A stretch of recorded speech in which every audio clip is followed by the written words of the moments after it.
Ablihan sa ang inyong Bible din sa Matthew chapter 19 verse 16 hangtod sa 30. Atong basahon, nag-ingon din na ako kaning pangunahan sa pagbasa, nag-ingon, og tan-awa miduol kaniya ang usa ka tawo nga nag-ingon, magtutudlo, unsa bay maayong buhaton ko aron makapanag-iya ako sa kinabuhing dayon. Diha ang diskusyon ha, unsa daw ang iyang maayong buhaton aron makapanag-iya daw siya sa kinabuhing dayon. So ang maong tao nakasabot nga si Ginoong Hesus nagtudlo may tungod sa kinabuhing dayon. Amen. Aduna siya pagtulunan, aduna siya mensahe nga mahitungod sa kinabuhing dayon. Karon nahimong interesado kining tawo dato nga batan-on. Nanguta na siya. Ginoo or amado pa niya magtutudlo unsa bay maayong buhaton ko aron makapanag-iya ako sa kinabuhing dayon. Uy, kung ikaw di ay makadungog mahitungod sa kinabuhing dayon, di ka ba ma-interest nga palit ka magani sa tambal kung naa kay gabation kay di ka gusto pang mamatay. Ni kani pa kaha nga naay nagtanyag mahitungod sa kinabuhing dayon, di ka ma-interest. Moingon ka gyud nga unsa bay akong buhaton aron makapanag-iya isa pa kuno nang kinabuhing dayon. Kung ikamot mangani ang mga tawo nga makamotor. Di ba? Nga daghan na mga disgrasya na ng motor pero di ba sila gataranta nga gidikta mo kulit na kay mga bangga mo uban. Nga disgrasya man di mo sila katakanta. Miingon man ninuon sila nga magpalit di kita gato. Kung wala kita ipalit magutang kita mangita kita paagi nga na kita idaon. Kini hinuon nga di man kini makaalaot ka nato di ta pa interesan. Pinakamaayo kini nga tinguhaon sa tao, di ba? Interesan. Pero maayo kini nga awaton ta, ingon sa taong dato nga batan-on. Ginoo magtutudlo unsa may angayan ko o kinahanglan kong buhaton aron makapanag-iya isa pa punanang kinabuhing dayon. Padayon ta. Verse 17. Kaniya mitubag siya nga nag-ingon, nganong mangutana man ikaw kanako mahitungod sa maayo? Ana ay usa lamang nga maayo. So walay laing maayo. Isa ra. So kung mahitungod gani sa maayo, ano day kay laing kapilian? Isa ra gyud ang available. Kung mahitungod sa maayo nga gikinahanglan sa tao aron siya makabanag-iya sa kinabuhing dayon, wala na siya laing kapilian. Isa ra yan kinahanglan. O matod pa dinhi sa verse 18, kaniya nangutana siya, ana ay usa lamang nga maayo. Kung gusto kang mosulod sa kinabuhi, bantay ang mga sugo. Ang ingon ni Ginoong Hesus, wala daw lain maayo, isa ra aron ang tao siya makabaton sa siya sa kinabuhing dayon. Unya, unsa may gi-emphasize ni Ginoong Hesus, matod pa niya, kung gusto kang musulod sa kinabuhi, bantay ang mga sugo. Ang pagbantay di ay sa sugo, maoy maayong buhaton sa tao aron ang tao makabaton usab siya sa kinabuhing dayon. Makasulod siya sa kinabuhing dayon. Amen. Ang giingon niya, isa ra ang maayo. Wala na ilain. Ug matod pa niya dinhi, kung buot kang musulod, kung gusto kang musulod sa kinabuhi, bantay ang mga sugo. Karon, nangutana siya. Ingon pa niya, kaniya nangutana siya, ingon ang utanon. Nangutana kang Ginoong Hesus. Hain man ini. Ana siya, asya man ani, hain man aning mga balaod ako bantayan Ginoo. Aron ako makasulod sa kinabuhing dayon, inana lugar ba? Hain man ani nga balaod. Ingon pa ni Ginoong Hesus, sa tanawa inyong diha mo tan-aw sa verse 18. Nasa verse 18, ang ingon ni Ginoong Hesus, sa diyang nangutana siya, hain man ini nga balaod ang akong angayan bantayan. Matod pa niya, og si Hesus mitubag, ayaw pagbuno. Thou shalt not commit murder. Ingon din na, ayaw pagpanapaw. Thou shalt not commit adultery. Ayaw pagpangawat. Sunod, ayaw pagsaksig bakak. Mao kani ang giingon sa Ginoo, iyang dimension kani nga mga pulong. Dayon, verse 19. Tumahod ka sa imong amahan o ginahan. O higugmaa ang imong silingan sama sa imong kaugalingon. Verse 20. Ang lalaking batanon miingon kaniya, kanang tanan ako nang ginabantayan. Unsa pa may akong kulang. Makita nimo din ang nagi-plaster siya sa Ginoo.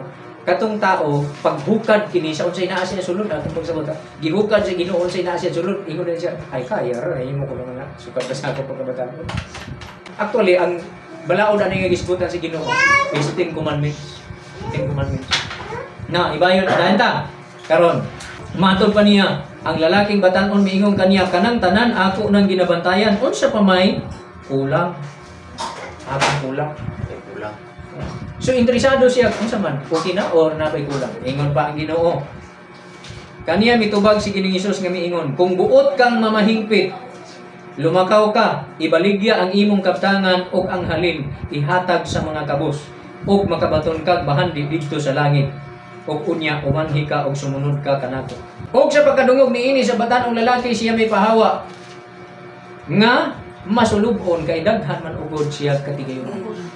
So okay ra sa iya mutawad sa amahan ginahan, kaya. Dili magsaksig bakak, kaya. Di ba? Dili mangawat, okay lang. Dili manapaw. Katong gipangiskutan himo niya. Di ba? Gugmaon na silingan, okay lang. Pero pag-abot dito sa unahan, ipabaligya iyang kabtangan, ipanghatag sa mga kabos, o muadto kang Ginoong Hesus, masunod kang Ginoong Hesus, aron magtigom siya iyang bahandi alang kaniya dito sa langit. Dito siya nagluya. Dito siya nagsubok. Nagsubo siya sa kay matod pa din tungod kay daghan manggod siya katigayonan. Inana di ay ang kahimtang sa ta. Kung magpili ka na sa mga butang ni kinabuhi, ug kadtong iya sa Ginoo. Now, matod pa din sa verse 23, og sa iyang mga tinunan si Jesus miingon, sapagkat tinuod magaingon ako kaninyo nga igakalisod unya sa usa ka dato sa pagsulod sa gingharian sa langit. Igakalisod sa dato. Igakalisod sa usa ka taong dato. Dili ingon nga tungod kay dato siya, dili siya makasulod sa gingharian sa langit. Igakalisod lang buti pasabot dunay obstacle, dunay makapugong, dunay makababag alang kaniya sa iyang pagsulod. Mahimo untang sayon pero naay makahimo niini nga malisod. Og kana mao ang iyang pagkadato. Igakalisod sa usa ka taong dato ang pagsulod sa gingharian sa langit. Verse 24. Og sultihan ko pa usab kamo nga masayon pa sa kamilyo paglusot sa mata sa dagong kaysa usa ka dato pagsulod sa gingharian sa Dios. Og sa pagkadungog niini sa mga tinun-an, nahitingala silang dako og miingon, kinsa man di ay ang arang maluwas? Sa Jesus mitan-aw kanila og miingon kanila, katao dili kini mahimo apan sa Dios ang tanan mahimo. Og si Pedro misulti sa pagtubag nga nag-ingon, tan-awa gibiyaan na namo ang tanan og na nagsunod kami kanimo. Nanunsa man lang di ay ang among makuha. Kanila si Jesus mitubag nga nag-ingon, sapagkat tinuod magaingon ako kaninyo nga sa bag-ong kalibutan, tanawa ha, sa bag-ong kalibutan, sa diha nga ang anak sa tao magalingkod na sa iyang mahimayaong trono. Kini nagisgot sa 1,000 years ni Jesus Christ ha, nga paghari. Sa ding maghari na siya sa 1,000 years. O after sa 1,000 years, dayon ka ng forever nga kingdom niya. Asa gani na niya ibutang ang iyang 1,000 years nga kingdom? Daaning kalibutan na karon, di ba? Pagbalik niya sa iyang second coming. Okay? Asa siya maglingkod sa trono? Sumala sa atong Bible study, diya sa trono ni David sa nasod sa Israel. Makita nato mga igsuon nga inig mulingkod na daw siya sa iyang trono, sa iyang paghari sa bag-ong kalibutan.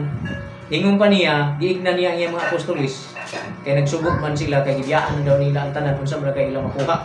Ingon pa niya, kanila sa Jesus, mitubag nga nag-ingon, sapagkat tinuod magaingon ako kaninyo nga sa bag-ong kalibutan sa diha nga ang anak sa tao. Kinsa kanina ang anak sa tao? Jesus Christ. Sa diha ang anak sa tao magalingkod na sa iyang mahimayaong trono, kamo nga nanagsunod kanako, magailingkod usab sa napulog duha ka mga trono ug inyong pagahukman ang napulog duha ka mga banay sa Israel. Specific kadtong 12 nga iyang mga apostoles mulingkod sab sa 12 ka trono aron maghukom sa 12 ka banay sa Israel. Sa 1,000 years nga kingdom ni Jesus Christ, mga opisyal kini sila. Unya pag-abot na didto mga kaigsuonan sa forever na nga kingdom ni Jesus Christ after sa 1,000 years. Dako kaayo ang posibilidad nga kani sila gamiton sa Ginoo sa pagtusay sa kabilingban sa Israel. Sila may gamiton sa Ginoo nga ang nasod sa Israel dito sa ila magkuan ba. Sila instrumento sa Ginoo, opisyal gyapon sila nga mao sila gamiton sa Ginoo panahon na sa paghukom. Kay nabi mga libro nga pangablihon. Ingon pa dinhi sa verse 29. Og ang matag usa para to sa 12 ha, pero asa man ta dapit ang mga magtutuo na dili membro atong 12. Kay di naman tumausab 12 magito sila. Ang mga apostoles. Kay nakalatid naman na. Now, asa man ta dapit? Kumuhari na ang Ginoo. Matod pa sa verse 29. Og ang matag usa nga nagbiyag mga balay, o mga igsoong lalaki, o mga igsoong babae, o amahan, o inahan, o mga anak, o kayutaan tungod sa akong ngalan, magadawat og usa ka gatos ka pilo sama na 100%, di ba? O magapanunod sa kinabuhing dayon. Kapandaghan ang nagauna karon nga unya mangulahi. o ang nangulahi karon nga unya manag-una. Now, dinhita sa verse 30 mo emphasize og maayo karon. Ang gihisgutan diha sa konteksto gikan sa verse 16 mahitungod sa pagsulod sa kinabugdayan kung si kinahanglan sa tao. Ang gikinahanglan sa tao isara matod pa ni Hesus, bantay ang sulod. Unya kay naanag man siya sa Ten Commandments, di okay siya kay Ten Commandments daw bigay naa pa man di ay. Under sa New Testament, ingon man ni Ginoong Hesus, ang buot mo sunod kanako, magdumili sa iyang kaugalingon, magpasan sa iyang krus, musunod kanako. Di ba? Dunay paningkamot nato nga mabuhi kita pero atong kaugalingong paagi. Kita ba'y mag-save sa atong kinabuhi? Kita'y magpatunay sa atong kinabuhi. Saving our own lives. Kining 25, mga kaigsunan, mao kadto ang problema sa batan-on. No? Nga dato. Kay ang giingon dito mga kaigsunan sa Ginoo, buot kang mahingpit. Ibaligya ang imong mga kaptanan. Ipanghatag sa mga kabus o mubalik, musunod ka kanako. Magtigom kag imong bahandi dito sa langit. Alang sa imong kaugalingon. Dili siya na problema. So ang Ginoo naghatag akong pagsabot inana iyang tuyo nga gusto mo kang mahingpit. Kining pulo nga hingpit aron ka makasulod sa imong gitinguha nga kinabuhidayon. Pero nangutana ka nga makabaton sa kinabuhidayon, di ka gusto mo sulod. Kay igo karon di ay taman dinhi sa alang-alang. So kinahanglan siya mahingpit, di ba? Dili man ni dautan ang iyang gibuhat nga nangutana siya. Nagiguro magod siya. Di man ni para sa iya. Para man ni sa atong tanan. Para man ni sa tanan. Na ingon ana di ay, no? Ingon ana di ay ang pagsulod sa gingharian sa langit. Ingon ana ang pag-angkon sa kinabuhidayon. Na asiyay requirement. Balik ta sa chapter 19. Kaning giingon dinhi mga kaigsuonan sa verse 30. Nga daghan ang nanguna karon nga unya mangulahi. Sa King James, many, but many that are first shall be last, and the last shall be first. Kung atong tanaw na akong gitanaw siya sa susi nako ang iyang pulong dito sa Griego, kanang last dito, ang pinakahaong nga word niya is lowest. Duol niya ani nga sa context. Nganong lowest ang best choice nga daghan ang meaning sa word sa last ha dito sa Griego nga iyang hubad. Griego pa daw sa English, pero ang pinaka-nearest, pinaka-duol nga hubad para masabtan nato ang konteksto, kay ang konteksto ang gihilisgutanan nga topic o subject gikan sa verse 16 padulong sa 29 gikonkludayon dito sa 30 kung unsay ko ipasabot. Now, lowest ang bot ipasabot sa last, and then first katong naa sa ibabaw, top. Daghan ang naa sa top level karon, naa sa ibabaw nga unya mahimong naa na sa ubos. Daghan usab ang naa sa ubos karon nga unya dito na sa ibabaw. Mao kini ang buot ipasabot sa Ginoo. Nga sa laing bahin sa kasulatan, nagtudlo ang Ginoo ang magpataas sa iyang kaugalingon ipaubos. Ang magpaubos ipataas. Amen. Santiago kapitulo 4 bersikulo 10. Sa verse 10 din na ipahiubos ninyo ang inyong kaugalingon sa atubangan sa Dios ug siya magatuboy kaninyo. Kinahanglan di ay ang tao magpaubos sa iyang kaugalingon. Di ba karon ang tao gusto gyud dili ta mauwahi? Kung sa sinina gusto nato nga ma-impress ang magtan-aw sa ato, di ba? Sa balay, sa puy-anan, sa sakyanan, sa grado, edukasyon. Mahitungod sa kabtangan, di ba? Sa pagkaadunahan. Ang estudyante, gusto usab ang estudyante nga naagi siya sa top. Kung dili man galing siya mo top sa grado, dito na lang siya mo top sa pagwapuhay o sa pagwapahay. Uban pod bahalag dili mo top dito sa pagwapuhay o pagwapahay sa sulob o sa porma, pero sa grado dito sab. Ang gusto nato kanunay dili ta sa ubos, gusto gid nato nata sa ibabaw. Di ta gusto sa lowest. Gusto ta sa high level, sa taas. Pero mato pa din sa Ginoo. Daghan ang nagauna karon nga unya mangulay. Kini nga hisgutanan didto sa gingharian sa Ginoo. Una ka karon diri, naa ka nang ibabaw diri. Prevailing ang imong kinabuhi dinhi para kung sa laing bahin sikat ka o matuman ni imong gusto, nasa di mo imong kinabuhi dinhi. Pero pag abot dito sa gingharian na sa Ginoo, lowest ka na. Naa ka na sa pinakaubos nga. Ulahi ka na. Ikaw na ang diya, ikaw na ang word ana niya iwit ka na. Ikaw karon ang first, pero unya ikaw ang iwit. Di ba karon aning kinabuhi sa mga tao, ang gusto sa tao tanan gusto mag-first? Amen. Gusto mag-una. Kung dunay kananan nga nindot, kung mahimog mo makauna dito. Puro lay gusto makauna sa simbahan. Pag simba gusto tanan maulahi. Pag ampo gusto maulahi.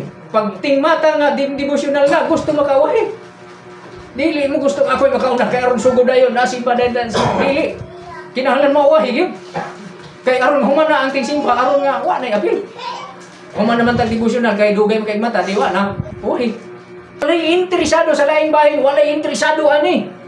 Walay nagpakita nga gusto gyud mo top level aron nga takos gyud adto ha. Takos gyud adtong mulingkod na si Ginoong Hesus ing gingharian, makalingkod ka sa kapil dito. Maka-join ka dito sa gingharian. Ang estudyante, moagpas yun kay aron takos nga makasaka atong stage kay aron panahon sa kadaugan apil nas mananaog. Moingon ang ginikanan undang nanak ay nag-eskwela di na makaya. Ay di ko gusto na mauwaw ko sa akong mga classmate. Pabiyaan ko nila. O di niya gusto mo iwit. Di ba? Di ka gusto mauwahi. Saan na ako nanak di naman ako ma-afford pag-eskwela nimo. Ay pagkatag pagi. Kay gusto nato nga di ta mahimong iwit.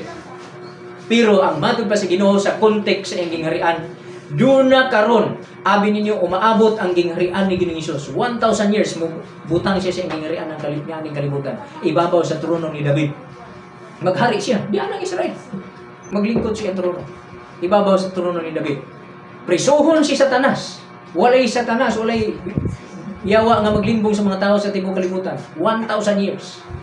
Anong panahon na mabanhaw kadtong mga nangamatay nga nagtuo kang Kristo pagbalik ni Jesus Christ magsugo dayon ang 1,000 years maglingkod si Ginoong Hesus sa trono. Pero kadtong nangamatay nga wa motuo kang Ginoong Kristo di sa to mabanhaw samtang si Satanas gidakop og gipriso 1,000 years. After ana sa 1,000 years masakop na ni Ginoong Hesus ang gingharian sa tibuok kalibutan. Ang tibuok kalibutan malukop sa kahibalo mahitungod kang Ginoong Hesus. Walay nasod nga dili mo recognize anang gingharian niya. Sumala sa walang kasulatan. Kita nato na sa Daniel, di pa nato na ma-discuss sa ubang bahin. Now, pagkabot ana asa man kapangita sa iyang gingharian. Ang gusto sa Ginoo, bahalag iwit kita karon. Ang mga katawan sa Dios bahalag iwit karon. Ayaw ka malaka. Tanaw ang problema sa taong dato, di siya gusto mahimong iwit. Kay dato niya sa kayo. Dagang kayong kabdangan unya ipabaligya sa iya, ipapangatag sa kabus. Maiwit siya. Niya mosunod na lang siya sa Ginoo, magtigom magbandig sa langit. May mo siya iwit. Aning kalibutan. Na problemahan siya. Daghang kita problema sa atong kinabuhi kung pilion ta ba ang gingharian sa Dios o ang kalibutan. Kanilang pagbasa sa pulong sa Ginoo. Iwit kita. Gusto kita mahimong top sa laing basahon. Ala, top kita. Sa ubang mga isyu, top kita, daghang kita ikasulti, pero sa pulong sa Ginoo dili kita. Uwahi kita. Niya mag-expect kita na makasulod sa gingharian sa langit. Nga di magkita andam nito. Kinsa man ang mo-graduate, kadtong nangandam para sa graduation ang makapasa. Mao na nga ang atong kinabuhi karon nag-agi sa pagsulay. Pagsulay kini. Busa ako mga isuon sa kinabuhi, nasabtan ako nga. Ngano di ay kini giingon ni Jesus. Daghan ang first karon unya mangulahi mo dito sa gingharian. Ang imong kinabuhi karon relevant pa kayo sa kalibutan. Pero dili relevant sa Dios ang imong kinabuhi. Unya pag-abot sa gingharian na pud ni Ginoong Hesus, irrelevant na pud ang imong kinabuhi dito. Pero kadtong irrelevant ang ilang kinabuhi karon dinhi mahimo nang relevant ang ilang kinabuhi dito. Nakuha ninyo? Konektado ka kaayo aning kalibutan dinhi karon. Mapuslanon ka kaayo aning kalibutan na karon. Pero sa gingharian sa Dios wala. Layo ka. Iwit ka. Pag-abot sa dito, iwit ka gyud. Pag-abot na sa iyang gingharian. Pero karon bisag iwit ka dinhi, di ka kaayo in dinhi sa kuan. Aning kalibutan na tungod sa imong pagsunod kang Ginoong Hesus. Sigurado pag-abot sa iyang gingharian, ikaw na ang imong kinabuhi dito na po. Ay matod pa sa kasulatan, ang atong kinabuhi na tago diha kang Kristo. Inig padayag na kang Kristo, ipadayag na usab kung unsa ang atong kinabuhi. Kolosas kapitulo 3. Mga kaigsuonan na ana diha mabasa. 1 hangtod sa 4. Ang inyong kinabuhi na tago diha kang Kristo. Kolosas 3, 1 hangtod sa 3. Kung ugaling gibanhaw man kamo uban kang Kristo, nanpat pangitaan ninyo ang mga butang nga anaa sa itaas, diin anaa si Kristo nagalingkod sa tuo sa Dios. Itumong ang inyong mga nauna diha sa mga butang nga anaa sa itaas ug dili sa mga butang dinhi sa kalibutan o dinhi sa yuta. Kay kamo nangamatay na o diha sa Dios ang inyong kinabuhi natago uban kang Kristo. 4. Inig padayag na unya ni Kristo nga maong atong kinabuhi nan kamo usab igapadayag man uban kaniya sa himaya. Ayha pa madiskubre ang atong kinabuhi. Ito araday ang atong kinabuhi. Nga dili gagakita. So mao kana atong kahimtang karon mga kaigsunan nga kaniadto sa ako pagkuan ba. Galibog ako ani unsa pagibot ipasabot na ani kanang verse 30. Daghan ang nakaroon nga unya maulahi. Unya kadto sa ulahi karon nga unya mo na unsa pagibot ipasabot na ani. Unya na igisgutan din na pagsunod pag-angkon sa kinabuhing dayon, niya ibaligi ang kabtangan, ano ang sa pagkana. Kung estudyante ka mo, dili ka mo dapat moingon mga kabatanunan, di ka mo moingon nga, wala ko'y panahon sa sunod sa Ginoo kay wala ko'y panahon sa pag-alagad, ay na lang mag-graduate. Ni mo di ka na mahuman, bisa pagka-graduate ka, musamot ka kabisi, kaya na ka ni trabaho. Unya na ka pa'y pamilya, kung nagminyo ka na, nasamot ka na kabisi, di ka yun, magdesisyon ka na daan karon, bahinon mo na ang imong kinabuhi. Kaya kung maminyo ka na, maiyong ka na masadahin na dili kami pagkasimba ka ni akong anak, na diha ka na. Di ka yun, hangtod na lang matapos ang imong kinabuhi, wa kay panahon. Kung ikaw usab negosyante, dili ka sad makaingon nga dapat nga ayha na lang kung kuan, ayha na lang ako ang ako pag-alagad sa Ginoo, ayha na. Dili. Magdesisyon ka gid sa imong kinabuhi nga bahinon mo ang imong panahon. Unya, do na gyoy mabiya na anak, do na gyoy mabitin na anak nga bahin. Do na gyoy mahimong luwis ka diha para motap ka na ani. Espirituhanon gusto nimo motap ka sa espirituhanon para motap ka didto unya sa gingarian ni Jesucristo na desisyon ka na. Pero kung gusto ka nga motap ka dinhi sa kalibutan, ikaw manguna sa kalibutan karon, sigurado gyud maiwit ka diha sa Ginoo. Dili na gyud ka na malipod-lipod. Maiwit ka gyud diha sa Ginoo. Kay wa ka may panahon kaniya. So magdesisyon kita asa dapit na ani nga gusto kita mahimo manguna unya mahimo iwit. Dapat bahalag iwit kita sa kalibutan, manguna kita diha sa gingarian sa Dios. Manguna kita diha sa Ginoo. Mao ni kana. Kung doon na kay abilidad nga, matud pa nga, isa ka nga disenyuhan sa Ginoo nga mahimong manlampuson nga tao. Ga-excel sila aning ban sa kalibutan, pero gigamit nila diyan sa Ginoo ang mga pagkatao. So karon mga igsuon, malang ni magdesisyon kita asa kita dapat mahimong manguna o asa kita mahimong manulahi. Ang atong desisyonan manguna kita diyan sa Ginoo, spiritual life, atong pagtuo. So palambua ang imong pagtuo kaysa sige ka lang tan-aw sa imong cellphone nga, sige ka lang tan-awa na anang kuan kalibutanon nga mga butang. Di ba? Sige ka updated diha. Pero diha sa pulong sa Ginoo. Wala na. So magdesisyon gayon. Ang atong desisyon karon kinahanglan atong palig-unon. Kung mogamit man kita sa atong mga gadget, mogamit kita sa atong mga cellphone, computer, unsa pa dinha, atong tinguhaon nga kanang tanan mahimong instrumento mulambo kita sa atong espirituhanon kinabuhi. Ang atong relasyon sa Ginoo, atong pagtuo, ang atong kahibalo kanina. Mao kana siya. Dili katong sige lang lingaw-lingaw, usi kaayo ang imong panahon. Sama ka sa nagwalda sa imong kahilingan. Basa gyud, kadtong pakabasa. Basa gyud kita sa pulong sa Ginoo. Magtuon kita. Kaya diha kita, unsaon man nato pagsunod kang Ginisus kung di kita makaibalo sa impulo. Ingon pa niya, follow me. Ingon ni Ginisus, di ba? Follow me. Unsaon nato pag-follow ka niya kung dili kita makaibalo sa impulo. So, ang pagkaibalo sa impulo, mo ay aga ka nato sa pagsunod kaniya, pag-follow kaniya. Huwag ka na pagbasa sa iyong mga pulong sa kasulatan. So, responsibilidad nato na siya. Inaot nga, kini ang atong Bible study karon makapadasig ka nato nga dili kita magpasulabi nga gusto kita mahimong top sa kalibutan pero mahimo nang mabiyaan nato ang Ginoo. Kung mao man galing mahimong cost nga aron lang mahimong top ta sa kalibutan, aron lang makabot nato ang pangandoy pero mabiyaan ta ang Ginoo, ayaw na lang. May pa desisyonan nimo ang pagdasig nina. Pasana ang imong cross. I-deny yourself, dumili ang imong kaugalingon. Sunda ang Ginoo. At himanon ka lagi si Ginoo ay kabalak. Ang challenge karon inani sa mga tao gusto may mong kwartahan, mabiyaan nila ang Ginoo. Diwa na sila panahon, di ba? Puro na lang sa pagpangwarta. Sige, naalagi ang kwarta. Pero layo ka sa Ginoo. Iwit ka dito sa gingarian sa Dios. Estudyante, kay kung mong gani ang klaro karon. Gusto sad ang mga estudyante nga top sad sa ilang pag-eskwela. Dagko at achiever sila sa ilang eskwela. Wa sa sila time sa Ginoo. Di hapon ka lang. Kinahanglan magdesisyon kita nga kita sa sacrifice para mahimo ang atong spiritual life mo ay magpatimbang. Inani mo gud na siya. Ang wa na ko na emphasize mo diri nani ba. Usahay abi nimo kung mahimo na kang kwartahan, abi nimo nga magasto nimo na para sa imong kaugalingon. Abi nimo nga ma-enjoy nimo ang kinabuhi para sa imong kaugalingon, dili di ako. Wala diha ang kalipay kay ngano. Pag madaghan ang imong butang, kaptangan, kwarta sa dina, daghan ang mga taong problemado maduol nimo. So mahimo kang sakripisyo para sa ila. Ang imong buhat magsige na lang tabang. Pariha ka sa kahoy nga namunga, pero di nimo magkakaon ng imong bunga kay pagkaon na maglay. So kung mulampos na ta sa atong kinabuhi, kung pialan ta niyang kaptangan bahandi, ang atong kalampusan ang magpahimulos. Di daghan tao nga nanginahanglan sa ato services.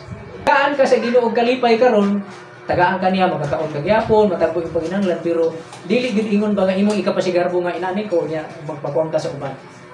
Kung dili ang kapuslanan naka-serve ka. Usahay mo na una sa tao kay kung naa ko ihata kinahanglan makadawat sad ko nay balos. Kung gusto sa Ginoo dili. Masabtan nato ang kinabuhi is kuan ni siya. Siya mo atiman mo supply sa atong panginahanglan. Hala sige lang ta pamunga hatag. Kabuk o box na hitabo ni dili ni tuyo sa Ginoo nga kinahanglan mo pobre siya ha.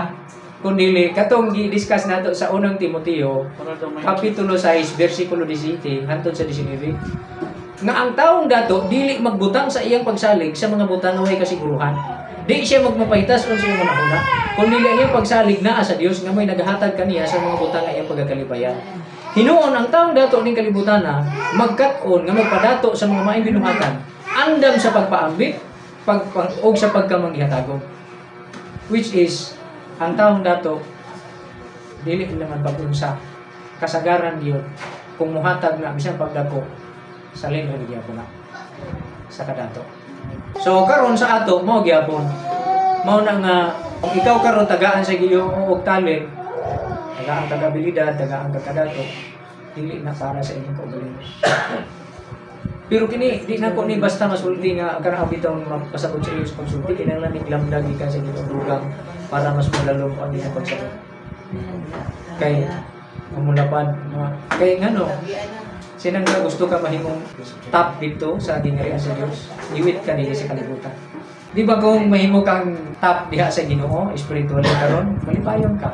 Daghan mga top karon nala kung di kaayo inana. Mga magtotoo karon, daghan magtotoo nga nagtuo na unta. Ang ilang dako nga testimony kay nadatok na daw sila. Ang ilang dako nga testimony kay naportahan na daw sila. Pero sa ilang pagkadato o pagkaportahan, unsa ba kay ilang gibuhat para mapauswag ang gingharian sa Ginoo nga iyang ina-establish ang kalibutan. Dapat mahimo kang instrumento. Dili ka higo ka lang moingon ka lang din dito. Busa ka mo sab. Awatan ko ninyo. From dato pod mo. Dili inana. Okay, so pasalamati ang Dios kung niuswag ka sa material. Pero pangandam na daan kay tuyo sa Ginoo ana para mahimo kang dato sa may binuhatan. Sige ka paghatag. Sige kang share. Kampo ta.